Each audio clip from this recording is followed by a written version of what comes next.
Evening.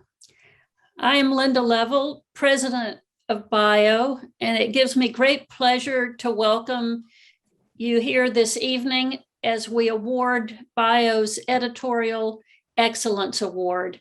Many of you are members of BIO and know BIO very well. For those of you who don't, it is an organization of biographers.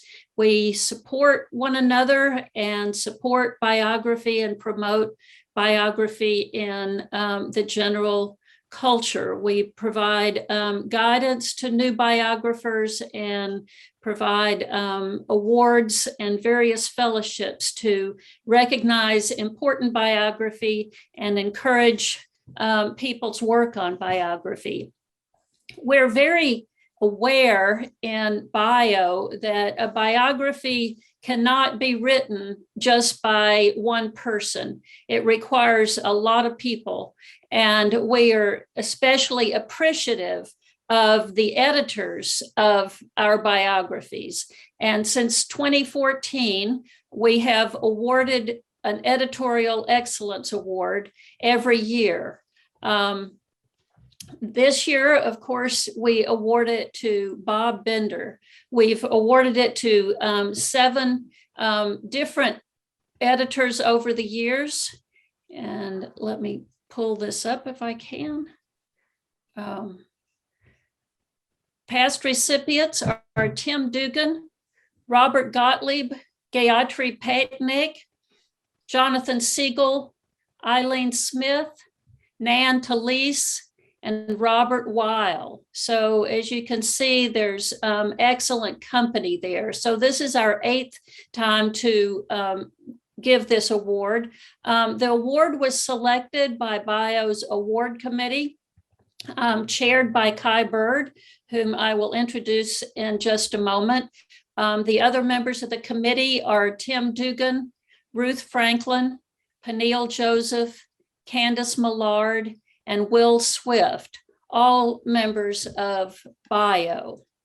I thank you again for coming, and I will be back to introduce our various speakers. Now I will turn the screen over to Kai Bird so that he can present the award to Bob Bender. Well, thank you for that introduction. Welcome to all. Congratulations to Bob Bender. Being a book editor, I think, is a most difficult profession. You know, editors have to survive commercially, and also intellectually. And it's very hard to work with authors. We're very difficult. And we're late all the time, and we want to write books that are always too long, and we need editors to make everything happen in the end. But it's an extremely difficult profession, as I've said. You know, I'm astonished that Bob Bender has been in this business since 1981, 40 years now. And he must be a survivor. I've sort of been around the block as a biographer. I've been kicked from one publisher to another, and been with Simon & Schuster and Knopf and Scribner's and Crown. And, you know, I've made some money for my editors and probably lost a lot of money for some of them. But the extraordinary thing is that I've had a chance to work with some really good editors, and it's my regret that I've all these years heard so much about Bob Bender, but I've never had a chance to work with him. And that's a decided regret. But he must be very good because he's been around so long. He's now the vice president and executive editor of Simon & Schuster, where he's worked since 1981. He acquired a wide range of nonfiction, including biography and autobiography, history, current events, popular science, popular culture. and narrative nonfiction with a distinctive voice. His authors have included Muhammad Ali, Marie Arana, who's with us tonight, Miles Davis, Jonathan Eig, David McCullough, Gilda Radner, James Shapiro, Jean Edward Smith, and many, many more. It's just an astonishing list. And the award committee, when we were debating about who to give this award to this year, we quickly came to Bob Bender's name, and we praised him for his cultivation and support for so many illustrious biographers over many decades. Tim Dugan, another editor, was quoted as saying, "In a business of constant change, Bob has been a stalwart at Simon & Schuster for decades, and his commitment to quality biography is without peer." So on that note, I want to formally award BIO's Editorial Excellence Award to Bob Bender. And Bob, you can wave around the beautiful piece of sculpture that you can now put on your bookshelf. Congratulations, sir. Thank you so much, Kai. Thank you, Kai. We have 4 authors to speak today about working with Bob. The first one, Scott Iman, could not be with us, but he sent a recording, a short video recording that will play momentarily. Scott is the co-author or author of 15 books, including Hollywood biographies of John Wayne, Henry Fonda and James Stewart, Cecil B. DeMille, Louis B. Mayer, and John Ford. An editor once explained to me how easy it was to write biographies. It's simple, he said. First, you tell them what you're going to tell them. Then you tell them. And when you're finished, you tell them what you just told him.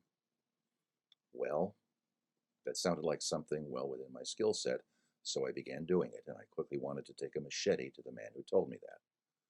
I won't embarrass him by naming him, but his initials were Donald I. Fine. So it was nothing short of providential that I began working with Bob Bender. Chuck Adams, my previous editor, was leaving Simon & Schuster to run Algonquin, and he told me he was handing me off to Bob Bender. "You'll like him," Chuck said. "He's really good."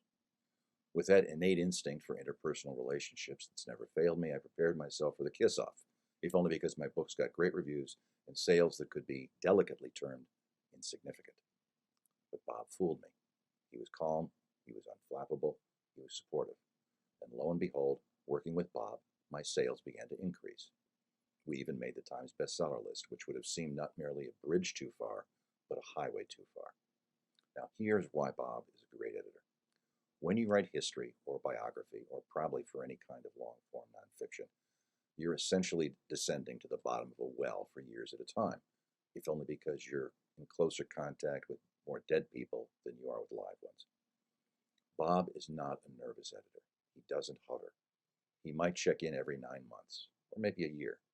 So when you finally emerge into the light, blinking and wondering whether you've birthed a beautifully formed child or a ghastly mutant, you depend on your editor for guidance. Or at least I do, because, and let's be honest here, after reading a manuscript 100 times, cutting and pasting, trying to turn what seems to be pidgin Esperanto into English, you've lost the ability to ascertain what works and what doesn't. The entire narrative seems to congeal and all the jokes fall flat. And this is where Bob has saved my life and the life of our books. He always comes from a place of sustained interest. He remembers why we both thought the book was a good idea, even if I long ago came to the conclusion that I was a fool engaged in a fool's errand. His suggestions are gently but firmly stated, invariably supportive, and they're always made with the reader in mind. It's never about his ego, and it's never about mine. It's about strengthening the bond between the reader and the subject. He focuses on narrative, on clarity. It's about making the book better, clearer. It's about the spine of the book. Over a period of nearly 20 years and what it's going to be our 6th book together, I've learned to trust him implicitly. I listen very carefully to everything he tells me because I've learned the hard way that I need him a lot more than he needs me. There are a lot of writers. There's only one Bob Bender. Bob, Nobody does it better. You deserve the recognition you're getting. And if I live the rest of my life with one editor, let it be you. And Bob, from a grateful writer, thank you. You. Thank you very much. I'm giving abbreviated introductions. You have fuller introductions in the material that you signed up for. It's now my pleasure to introduce Marie Arana. She is the biographer of Simon Bolivar, a memoir, 2 novels, and a book, The Silver Sword and Stone, which was chosen by the American Library Association as the top nonfiction book of the year. Marie. Thank you very much, Linda. It's an enormous pleasure to be here to honor my editor and friend, Bob Bender. Unlike other of Bob's authors, perhaps, I've had the distinct privilege of knowing him in 3 different incarnations over the course of 3 decades. I first met Bob 33 years ago in 1988 when we were both editors at Simon & Schuster. I had just come on staff at S&S, which at the time was known as a kind of Game of Thrones. It was do or die as an editor and risk getting eaten alive every day. There were force fields as terrifying as Scylla and Charybdis along what we called Editor's Row, the offices that clung to the windows of the 14th floor of number 1230 Avenue of the Americas. And you never knew who was going to take your side or kill you in Thursday morning editorial board meetings. In that chilling environment, however, there was one warm soul, and he appeared in my doorway just as I was preparing for my first foray into the editorial board arena. Bob welcomed me to the house, walked me to the boardroom, and offered kind words of support. It was there in those halls during the 4 years I spent as his colleague at S&S that I could see firsthand this decent, calm, even-keeled, highly professional editor at work. He shunned company politics. He kept his head down. He fixed his eyes on the work at hand. He even managed, and this was very wily of him, actually, to have an office down the hall and around the corner where the Titans were always stomping through and shaking the rafters. When he did emerge from his lair, he was generous in friendships and direct with opinions. He was reliable, scrupulously honest, refusing to pander to bullies, and his literary standards were impeccable. Every project or manuscript he brought to the table showed promise. Every book that he published or author he enlisted won his full enthusiasm and devotion. In a highly competitive environment, in a totally subjective profession, in one of the most commercially successful and scrappy houses in the business, Bob was a pillar of sanity. I've never forgotten it. But time moved on, and so did I. And I then had the opportunity to see Bob from a very different vantage. I became the books editor of the Washington Post, where, having jumped the fence from the creative camp to the critical camp, I watched Bob turn out book after book that contributed not just to bestseller lists, but to the great human bank of knowledge. He was not churning out books willy-nilly, taking the lottery or spaghetti on the wall approach to publishing, as so many editors do.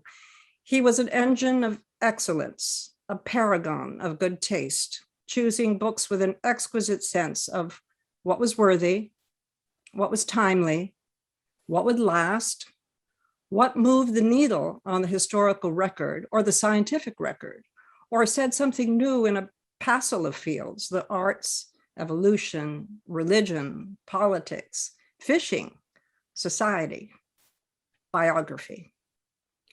And so from the receiving end in the book review offices of the Washington Post, unpacking the 100 books that came into us every day, I could see an even fuller picture.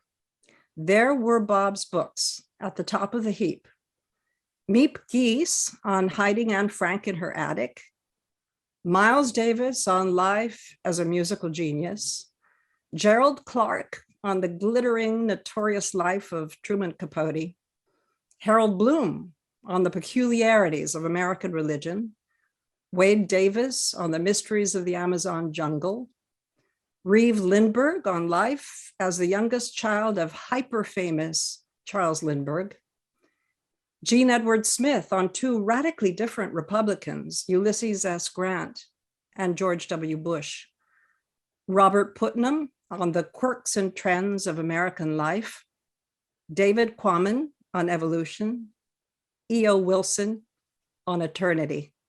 Eventually, after more than a decade as editor-in-chief of Bookworld, I decided to abandon my office career for my writing desk. And that is when I entered the third and highest ring of Bob Benderdom. I became his author.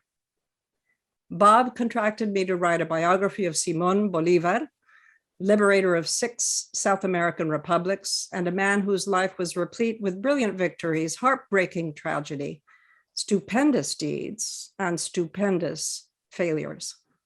Never mind that there were more than 2,000 books on Bolivar taking up space in the Library of Congress. Bob had faith in my feckless promise that I would deliver something new, a different perspective, a brand new lens on the man and his time.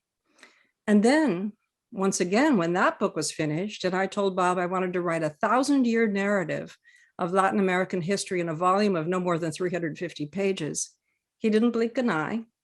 He believed me, though I had trouble believing myself. Throughout, Bob showed the infallible professionalism and calm I had seen on display in the halls of Simon & Schuster, the highest standards I had witnessed in book after book he had published during my time at the Washington Post. The difference was that I now had the good fortune to have his bright lights turned on my work, my words, the contribution I was trying to make to a largely unattended shelf of Latin American history in this country. To put a fine point on it, there are too few Bob Benders in publishing today.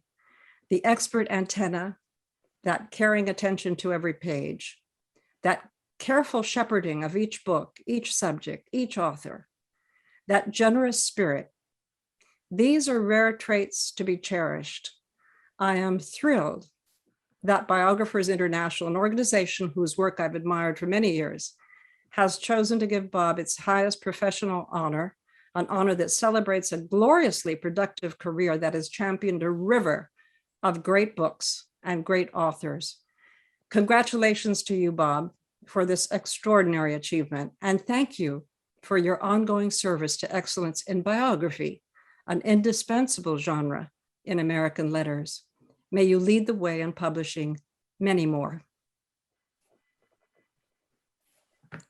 Thank you.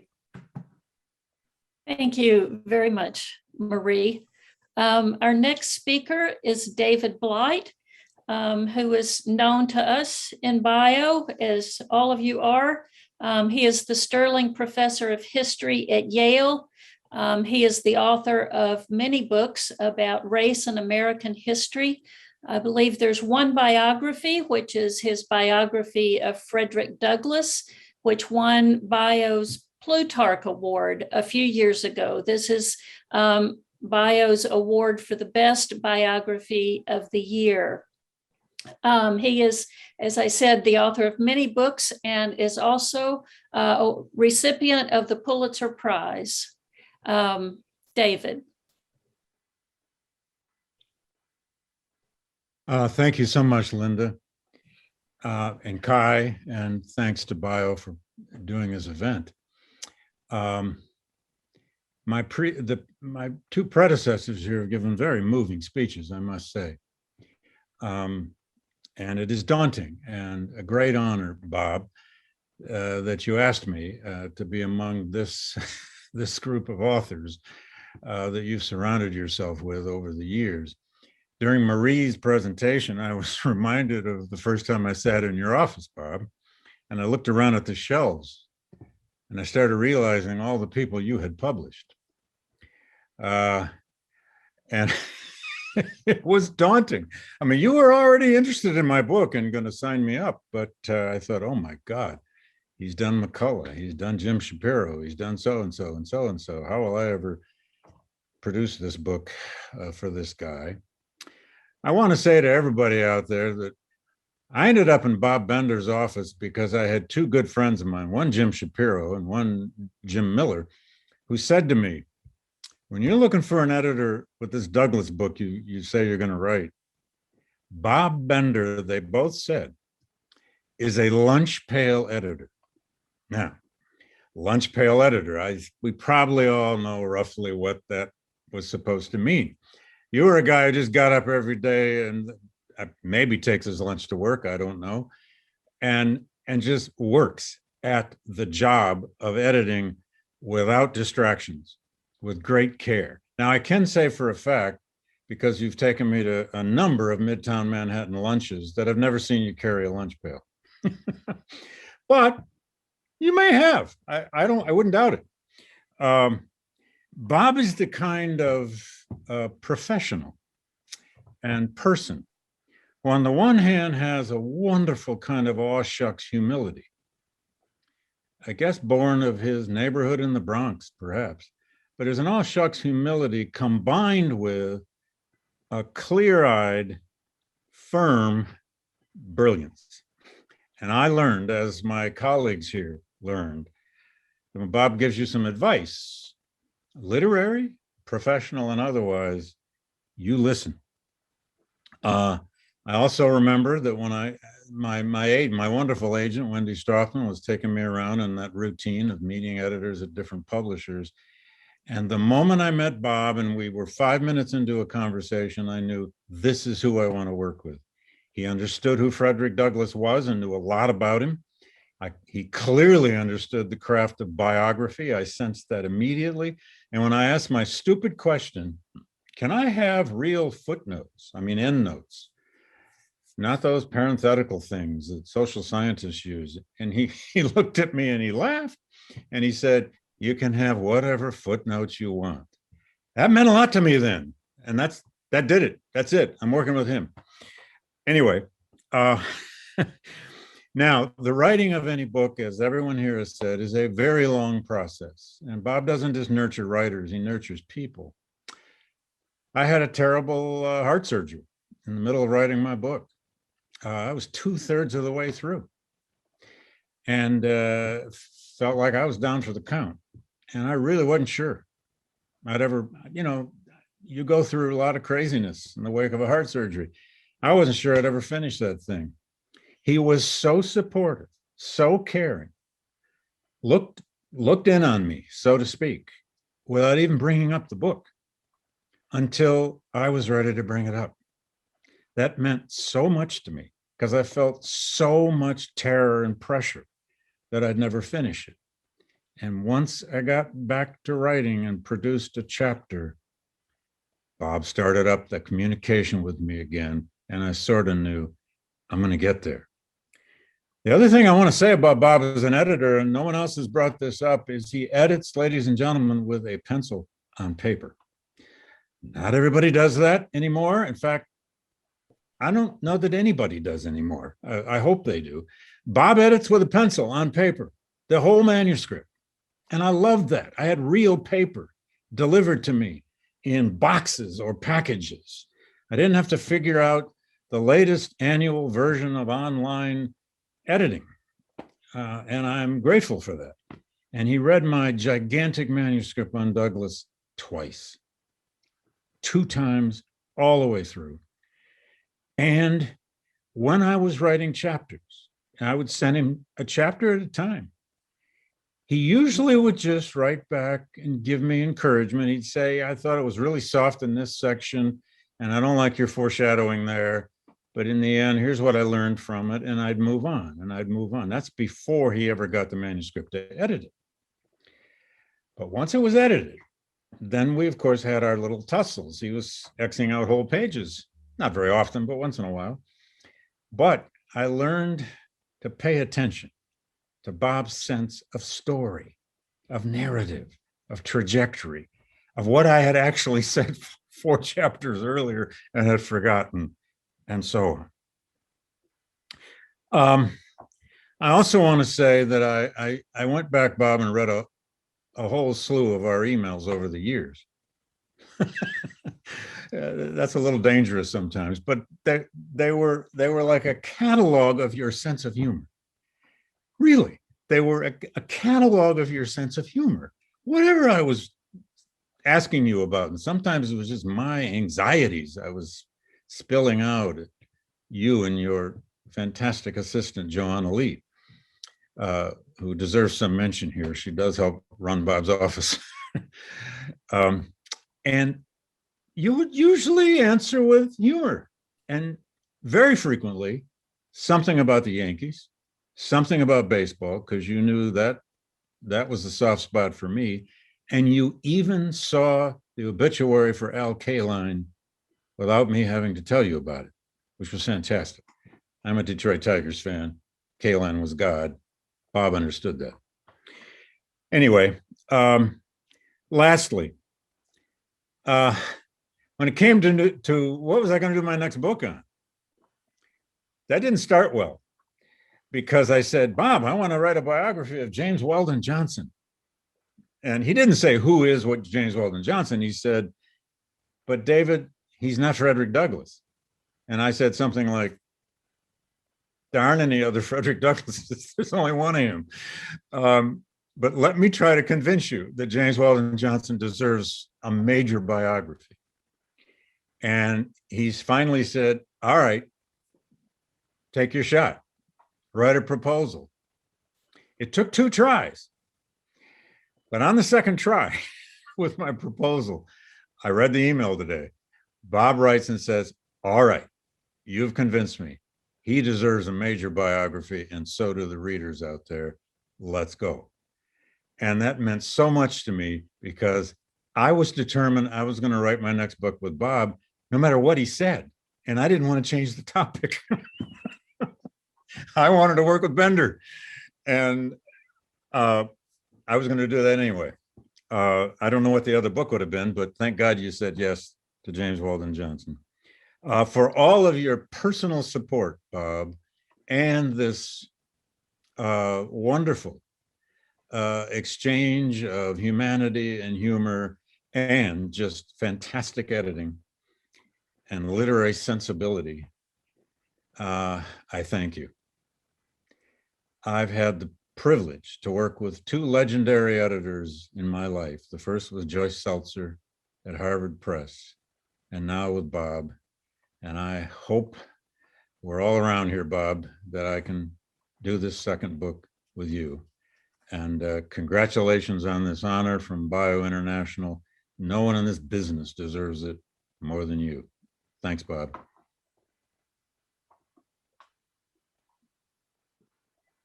Thank you, David.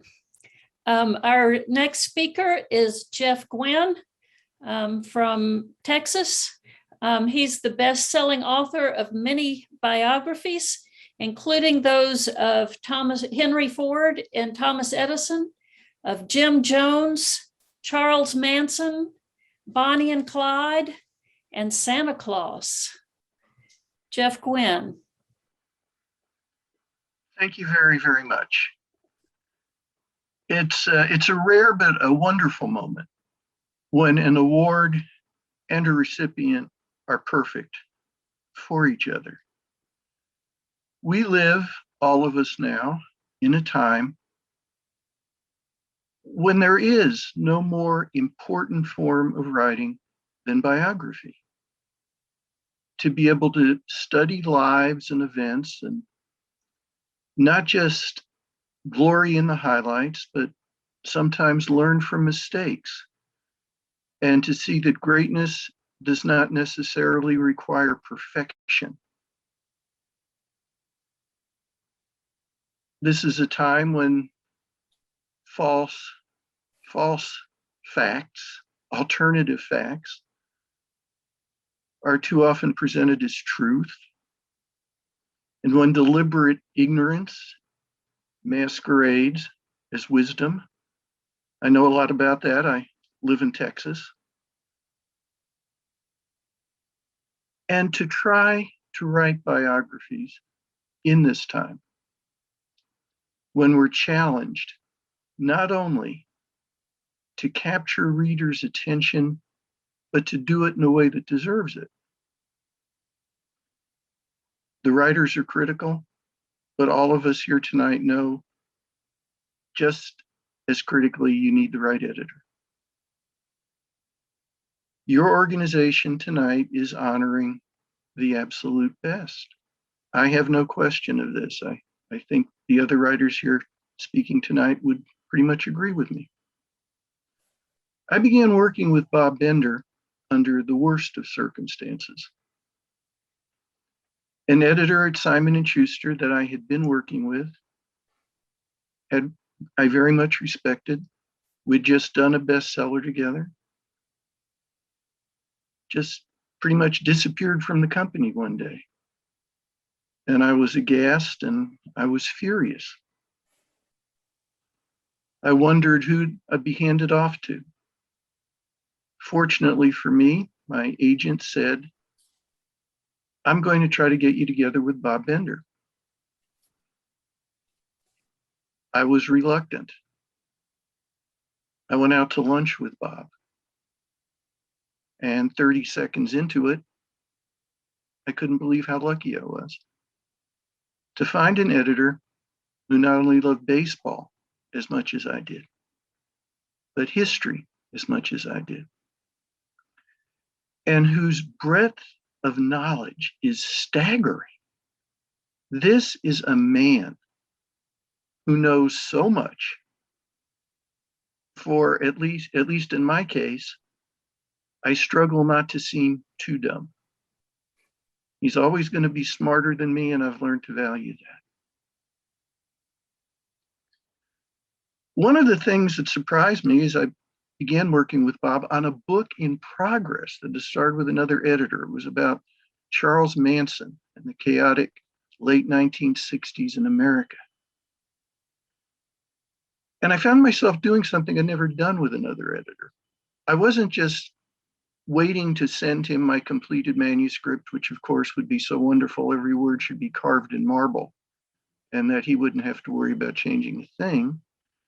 But he was so reasonable. He had so much common sense. He could offer so many insights that sometimes when I was out doing research, I'd pick up the phone and call him and just ask him about things. What do you think of this? How should I go at this thing? I remember how succinctly he could give good advice when I'm trying to parse all the different revolutionary factions among American college students in the 1960s. Somebody who understood Tom Hayden and the Black Panthers and had depth of knowledge of both. He always would have the right advice, and sometimes it was very sophisticated. Other times he kind of cut to the chase. I called him just before I was about to take a machete and cut my way into the near impenetrable jungles of Guyana, because I had to see the area where Jonestown had once existed, now completely overgrown and wild. I said, Bob, how should I approach this? And his response was, try not to step on a snake. As it happened, I almost did, but if I died that way, at least I would have said, boy, Bob's not just brilliant, he's prophetic. Summing up working with Bob Bender is very hard. And I think the speakers who've come before me have done it so well, I shouldn't even try. What I will tell you is a couple of weeks ago, I happened to run into a very successful literary agent. And I told him that Bob had won this award. And he said to me, you know what? I have never worked with a better editor than Bob Bender, or a more gracious one. And maybe with Bob, it comes down to these things: talent and grace. He personifies both. It is a privilege to touch part of his life and his career. He does that one thing for all of us. He makes our books better. What more can we ever ask of an author? Bob, thank you for letting me be part of your stable. Thank you for teaching me to be a better writer. And you know what? Because of you, I've even found time to occasionally root for the Yankees. Congratulations, and congratulations to the organization that was wise enough to select you for this award. Thank you very much, Jeff. We've heard wonderful tributes. We have biographers in the audience, and I'm sure they're hanging on all of your words about the great experience you've had working with Bob Bender. And now I will turn the screen over to Bob himself, who will talk about his work with authors and possibly about the state of biography and publishing today. Bob? Thank you, Linda. I have to say I'm overwhelmed. I've just realized that the foolishness of what I'm about to do. I'm about to follow 4 wonderful writers, all of whom write better than I do, with some remarks that I'm afraid won't quite measure up to all the praise that I've just listened to for the last few minutes. But if I were not to go ahead, this event would end prematurely. So I will forge on. But thank you so much, Linda. I'm deeply honored to accept this award for editorial excellence in biography. The previous winners of this award are a who's who of editorial distinction, and I'm proud to join their company. I thank you, Linda, and Michael Gately for all your hard work to make this event possible tonight. I especially want to express my gratitude to Kai Bird, himself a Pulitzer Prize winning biographer, and all the distinguished members of the committee who chose me for this award. I want to thank the 4 authors who have spoken on my behalf tonight and say a few words about each of them. But before I do that, I should explain that I'm joining this meeting from my work from home space for the last 20 months, which is the basement of my house. I'm probably setting a new standard for these events in the future. When this pandemic has finally subsided to the point where in-person events are again possible, Biographers International may have to find a new venue for this or other events. And when that happens, you'll always be able to say, well, it may not look like much, but it sure beats Bob Bender's basement. Now, about those 4 writers you've just heard from, I'm immensely grateful to all of them for taking the time to appear tonight. All of them are my friends as well as my authors, and I'm pleased to say that they are all at work on new books. Maria Rana is writing about the diverse community of Hispanics in the US today, the fastest growing part of our population. Marie's book may convince us to stop regarding Latinos as a single group and instead begin seeing their incredible variety. Marie's biography of Simón Bolívar, the great liberator, is a model biography, the best book ever written about the most important figure in Latin American history. David Blight's Frederick Douglass won the Pulitzer Prize and just about every other prize possible, with the sole exception, and you'll appreciate the irony of this, the sole exception of the Frederick Douglass Book Award. It failed to win that award only because it was ineligible. David is the administrator of that prize. David is now at work, as you've heard, on a biography of James Weldon Johnson, an underappreciated protean figure in our history, whom David will bring alive on the page, just as he did for Douglass. Scott Eyman has written several film biographies, drawing on his encyclopedic knowledge of film. His biography of John Wayne was a bestseller. It was hardly the first biography of Wayne, but what distinguished it from previous biographies was Scott's interviews with associates of Wayne's who had never before spoken to a biographer, and his access to papers that no other biographer had seen. Because of that, he showed us a more complicated and nuanced John Wayne than we'd known. He's now writing about the last few decades of Charlie Chaplin's life when he became persona non grata with the US government during the McCarthy era until his triumphant return to the US a few years before he died. Jeff Gwynne is a former investigative reporter whose skills were on full display in his Pulse Racing biography of Charles Manson. He found two close relatives of Manson who knew him very well in childhood and hadn't spoken to any previous writer. His biography showed us the origins and evolution of a psychopathic murderer. And like the other books I've just mentioned, it was brilliantly written. Jeff is at work on a major piece of investigative reporting about an infamous episode in our recent history that I won't say more about tonight, but which you'll be hearing about next year.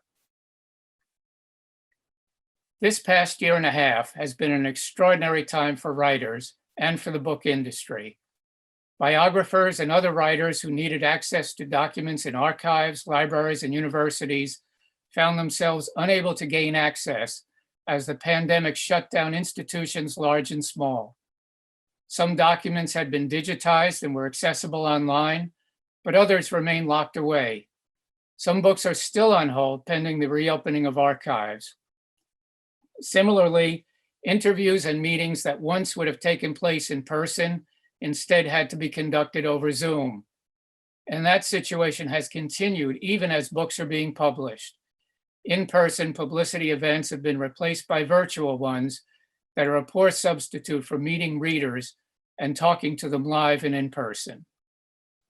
On the other hand, the book business generally prospered during the pandemic as people turned more than ever to reading, at least when they weren't watching Netflix. But the consequences of the pandemic remain with us even now, as all of us have suddenly become aware of something called the supply chain. The few book printers still in business are understaffed and operating below capacity. Then when books are printed, sometimes there aren't enough trucks available to take them to the publisher's warehouses. And if your book sells and the publisher has to reprint, your book is certain to go out of stock for a period of time before that reprint becomes available. It's been a challenging year and a half, to put it mildly. And yet, writers continue writing and publishers continue publishing. And one way or another, we will continue to do what we've always done, get books to readers, not just because that's our business, but because that's why we are in this business. One of the subjects that I was encouraged to speak about tonight is what I, as an editor, look for in a biography. Let's begin at the beginning, the subject of the biography. I do, however, first have to acknowledge my own perspective. As an editor at Simon & Schuster, a commercial publisher, I face certain requirements about what I publish that are not necessarily the same as those of editors at university presses or more specialized publishers. And of course, I have my own interests and tastes, which I like to think are fairly eclectic. I've published biographies of figures from the ancient world, Alexander the Great, Hannibal, and Julius Caesar. I've published biographies of cultural figures such as Miles Davis, Cary Grant, the Wright brothers. Sports figures too, Jackie Robinson and Lou Gehrig. Writers from T.S. Eliot to Sylvia Plath. And important figures in American history from Patrick Henry to Dwight Eisenhower. But to go back to where we were, the most crucial decision a biographer makes is whose life to tell. Obviously, you don't want to write about someone obscure who few people will be interested to read about, unless that person's life somehow provides a way to tell a much larger story. On the other hand, if you are going to write about someone well-known, you have to bring something new, something fresh to your biography. The four biographers who spoke tonight have all done this. They've drawn on new documents or new interviews, or they've reinterpreted a life, which they were qualified to do because of their credentials or because of a particular perspective they were able to bring to their subjects. I'll give you an example of a biography that was possible because of new documents. Some years ago, I published Jonathan Eig's Luckiest Man, a wonderful biography of the great and tragic baseball player Lou Gehrig. There had been previous biographies of Gehrig, but Jonathan discovered that a cache of 200 letters by Gehrig were being auctioned.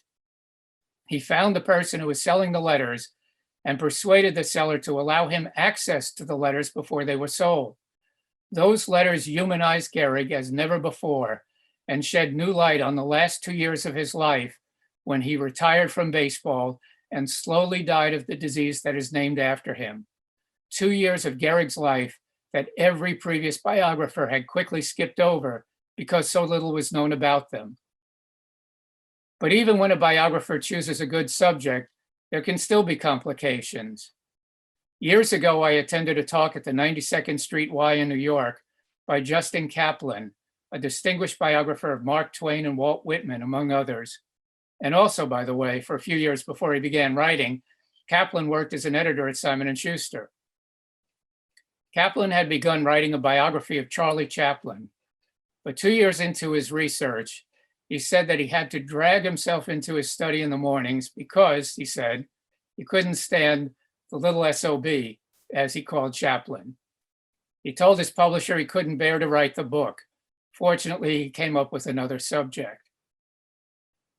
You probably know David McCullough's great biography of John Adams, which won a Pulitzer Prize in biography and later became a television miniseries. What you may not know is that David began that book as a dual biography of Adams and Thomas Jefferson, who knew each other as friends, rivals, enemies, and then friends again for more than 50 years. But the more David read about Jefferson, the less he admired him, while the more he read about Adams, the more he admired Adams. Fortunately, in that case, there was an easy solution to the problem. For me, a biography has to do two things above all else. It has to inform and it has to entertain. By entertain, I mean simply that it has to be a pleasure to read. It has to be the kind of book that you want to tell other people about. Right now, I'm reading this great biography of so-and-so. It's always easier to write an entertaining book when your subject has led an exciting life. That's what makes literary biography, for example, so challenging. It's why there are more biographies of Ernest Hemingway than of John Updike or Saul Bellow. I speak from experience in this regard. Several years ago, I published a biography of Norman Mailer, who led a Hemingway-esque life, very public and very tumultuous. Not long after that, I published a biography of Wallace Stevens, a brilliant poet who spent nearly all his adult life either at his job as an insurance executive or shut up in his study reading and writing. The Mailer biography was reviewed on the front page of the New York Times Book Review. It received far more attention than the Stevens biography. But that's what makes publishing biography so fascinating. There are so many different lives worth reading about. And in the hands of a truly skilled biographer, even unlikely subjects can come alive. It behooves us as editors to be cautious about comparing one biography to another. I said that biographies should inform as well as entertain. Inform seems obvious. We read a biography because we want to learn about someone, and we want to learn about the times, the place, the culture in which that person lived. The 19th century writer and historian Thomas Carlyle said, "The history of the world is but the biography of great men." That's an exaggeration that I'm sure even the members of Biographers International could not accept. But it's certainly true that biography can open a window on time and place. Through the life of Frederick Douglass, we witness slavery and abolitionism, a piece of the Civil War, emancipation and Reconstruction, and the Jim Crow era, virtually the entire 19th century from the point of view of one great man. A good biography can even cause us to reconsider the received wisdom about a person or the era in which that person lived. An example of a biography that did just that is Jean Edward Smith's wonderful life of Ulysses S. Grant. I published that book in 2002. It was a finalist for the Pulitzer Prize that year, but lost to another extraordinary biography, which I've already mentioned, David McCullough's John Adams. Grant was already acknowledged as the greatest general of the Civil War, but Smith's book did much to rehabilitate Grant's reputation as president. Until then, his presidency was regarded as something of a failure. There was corruption in Grant's administration, no question about that, although Grant himself was never implicated in any of it. Then again, corruption was pervasive in American society in the second half of the 19th century. Smith argued that earlier biographies of Grant reflected certain biases by his biographers. Grant was the only president who actually believed in and enforced Reconstruction. And for many years in the late 19th century and well into the 20th, Reconstruction was regarded as a failure by many historians, some of them, frankly, Southern apologists. So their views of Reconstruction shaped opinions about Grant's presidency. Smith saw it differently, and he marshaled the historical evidence to make the case that Grant was a much better president than earlier historians had believed. That biography informed, and evidently it also influenced, historians. Consider this. In 2001, when a group of presidential historians gathered, as they did at the end of every presidency and the beginning of a new one, Grant was ranked 33rd out of 42 presidents. The next time they met in 2009, Grant was ranked 23rd out of 43 presidents. I can't say for certain that Smith's biography was the reason for Grant's greatly improved reputation in those 8 years, but I don't know any other explanation. By the way, Grant's reputation has continued to improve, although incrementally. He now ranks 20th out of 45 presidents. He's gone from the bottom third to the top half in presidential opinion polls. But that raises another important aspect of biographies. They don't just reflect the times in which the subject lived, they also reflect the times in which they are written. For example, the distinguished Civil War historian Alan Guelzo recently published a biography of Robert E. Lee. How do you write about Lee in the wake of Black Lives Matter and the racial reckoning that has taken place in our country over the last few years? How do you profile a man whose statues are being taken down rather than put up? You can't write the same old biography, and Guelzo didn't. For one thing, he unequivocally calls Lee a traitor to his country, which he certainly was, but which is a significant change from the way that Lee has been portrayed in previous biographies. Because biographies reflect the times in which they are written, we are starting to see more biographies of women and more biographies of people of color than ever before. That's something I expect will continue for some time to come. There are a lot of overlooked and underappreciated lives that deserve a first-rate biography. And in that regard, I want to mention some biographies that I will be publishing in the next few years. Besides David Blight's life of James Weldon Johnson, which you've just heard a little bit about, and Scott Iman's book about Charlie Chaplin's later years, I want to mention a few others. Next year, I will be publishing the first unauthorized biography of Anthony Bourdain, whose influence on our popular culture was considerable. Next year, we'll also bring a stunning new biography of the great American and Native American athlete Jim Thorpe by the gifted writer and biographer David Maraniss. I will also publish next year a biography of Rudy Giuliani by Andrew Kurtzman, who wrote a biography of Giuliani in 2000 that he revised after 9/11. The new biography of Rudy will be, let's say, quite different from the one Andrew wrote 20 years ago. Not far behind these books will be biographies of the great playwright August Wilson and one of the late John Lewis, the civil rights icon and congressman. And there will be others. I remain as committed as ever to publishing what I hope will be biographies that both entertain and inform. I cannot end my remarks tonight without recognizing and thanking my colleague of many years, Johanna Lee. Johanna has worked with me on all of the books I have mentioned tonight. Marie, David, Scott, Jeff, and all my authors know her and know how indispensable she is. Again, my thanks to Linda Level, Michael Gately, Kai Bird and his colleagues on the awards committee, and especially to Marie, David, Scott, and Jeff, and all of the wonderful biographers and writers I've had the privilege of publishing over the years. Thank you so much. Thank you, Bob. Let's all applaud Bob for this great, well-deserved honor. Thank you, Bob, for speaking with us, sharing those wonderful insights. And thank you to Jeff, Marie, and David for speaking, and to Scott in absentia. And thank you all for coming tonight and joining us on this occasion. I wish we could go out and put back a few, but you'll have to do that on your own. So good night. Good night, and thanks so much to everybody. Hey, here's to you, Bob. Bye-bye. See Bye. you soon. Bye-bye, everybody. Good night.